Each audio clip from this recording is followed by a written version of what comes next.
Hey guys, this is Jairus Withrow at jwithrow.com, and in today's lesson we're going to learn how to tune our guitar. And there's just a few things you got to know to be able to do that. The first is the name of our strings, which starting at the top one, our sixth string is E, and then it goes A, D, G, B, E. E, A, D, G, B, E from top to bottom.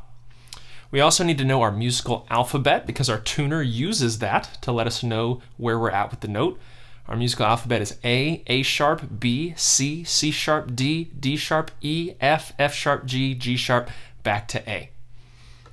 We also need to understand flat and sharp. So if a note is flat, that means it's too low of where it's supposed to be. If a note is sharp, that means it's too high of where it's supposed to be and needs to come down into the note.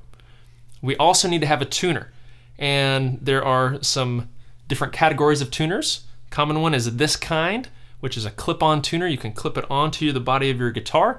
There's other kinds that you can sit on a table or on your leg, even an app on your phone that you can have. And there's also what are called pedal tuners that you can stomp on, right? If you've got a pickup in your guitar, you can run a cable out to it and use that. There's also really old school stuff like pitch pipes and a tuning fork that you can hit on your hand and put it on your guitar. It'll create an A note, and then you can tune your A string to it. So those are the kinds of tuners that we have available to us, and today I'm going to use a clip-on tuner, and we'll have some close-ups of that so you can see how it works. Well, let's get to tuning. Here we go. So I'm going to put my guitar in a normal sort of tuning situation, right? So I'm going to put these three strings, my low E, A, and D. Okay, I'm going to make them a little flat. I'm going to go a little under the note, and then these three strings, my G, B, and high E, I'm going to actually have be a little sharp, a little above the note, so that we can work on both of them, okay? So first string is low E. So what I'm going to do is I'm going to turn on my tuner, okay? And as far as the technique for tuning, you want to pluck slowly, like this.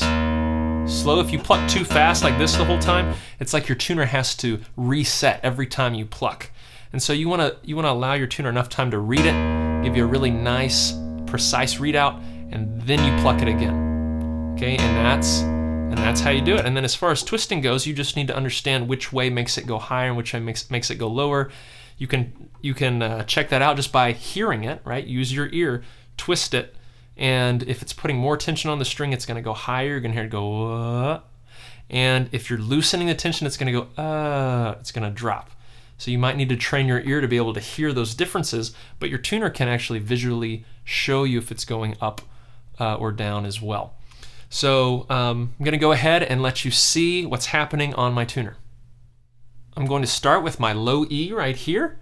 I'm going to pluck my low E string and then twist this low E string tuning head. Make sure you grab the right one. All right, and then I'm going to read what my tuner tells me, and right now it's saying D sharp, which is flat or too low of E. Since I know my musical alphabet, I know I've got to go up to get to E, right? So what I'm going to do is I'm going to twist it so that there's more tension on the string, and it's going to go higher. And as it goes higher, I'm going to watch the colors on my tuner, and it's going to go from left to right as I get higher. Even more yellow being added until, bloop, there it goes, until I go to a new note. And when I go to a new note, it starts back over on the left side here. But that does not mean I change directions tuning. I still have to go higher. So I go up and up until it gets perfect, because now I'm in E, right? And that's the note I'm shooting for, until it stays on that blue-green color right there pretty solidly. It's pretty solid. And that means I'm in tune right there. And that's what you want to do for each string. Okay, so now I'm going to go to the next one. I'm going to pluck my A string. Let's see what it says though. It doesn't say A, right? It says G sharp. And this can be a little tricky for first-time guitar players when they're tuning, because you got to remember that G sharp in this case is actually lower than A, because remember, our musical alphabet can go backwards and forwards. It can keep repeating one way or the other. So lower from A, one note half step lower from A, is G sharp. So in this case, I actually need to go higher. So I need to go a little higher until it pops over into the new note A.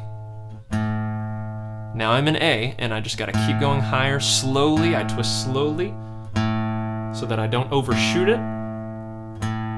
Boom, there I am at A. Perfectly tuned A there. All right, I'll pluck it again just to make sure. Yep, I'm good. Let's move on to the D string here. So now I'm on my D string tuning head. I pluck my D string. It's definitely not a D. It's perfectly on C sharp. All right, it's tuned to C sharp, which in some tunings I might want to be there, but not in standard. Okay, so I have to go all the way up another half step. So I'm going to twist up and up and up, and it's going to pop to a D, which is the note I want to be in. I keep twisting up slowly, plucking slowly, until it's right there on D. There we go. There we have it.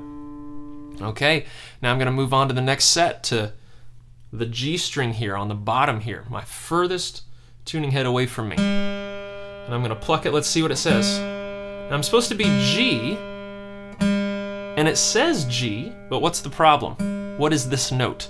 It is sharp, meaning it is too high from where I want to be. So instead of twisting it so that it goes higher, I need to loosen the tension. I need to create less tension on the string. So I twist it slowly because I don't want to overshoot and go into another note, okay? So I'm twisting slowly, I'm listening, and I'm watching, and there it is. It's now perfectly on G there. All right, let's go to the next string. B, right? This is supposed to be B. It's on C, and that's C is higher than B in my musical alphabet, so that means I gotta twist it down. So here we go, I'm gonna twist it down. Oh, look, it popped into B. That's a good thing. I'm going down, I'm going down, and there we have it. So notice when we're going from a higher to a lower note, that when a note starts over, it's all the way on the right side. The color's all the way on the right. Oh, look, I'm in E, but it's definitely sharp. So I'm gonna bring it down, slowly but surely. Now here's what you do. Let's say you're in a rush and you twist it so hard, you're twisting so fast, you go like this. Oh my gosh, and you're like, wait, where did E go? I twisted it so fast that I completely skipped over. Well, now I'm really flat. I'm at D sharp, so I gotta go back up, and it pops D. All right, so if you twist your tuning head too fast, you can actually skip over the note you're supposed to be at entirely. You can go from, like, let's say I was in an F, I was too high, and I was twisting so fast it would go all the way to like D sharp, and I might not even see E register on my tuner. So that's why you gotta twist slowly on your tuner. All right, well, I'm gonna check each string again, starting with my low E, just to make sure it's perfect.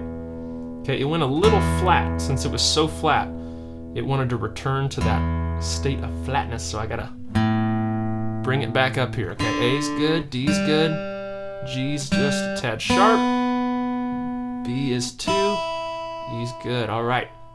Well, now what I'm gonna do is I'm going to play an E chord to see if everything sounds good. Perfectly in tune, look at that. Cool, and that is how you tune a guitar.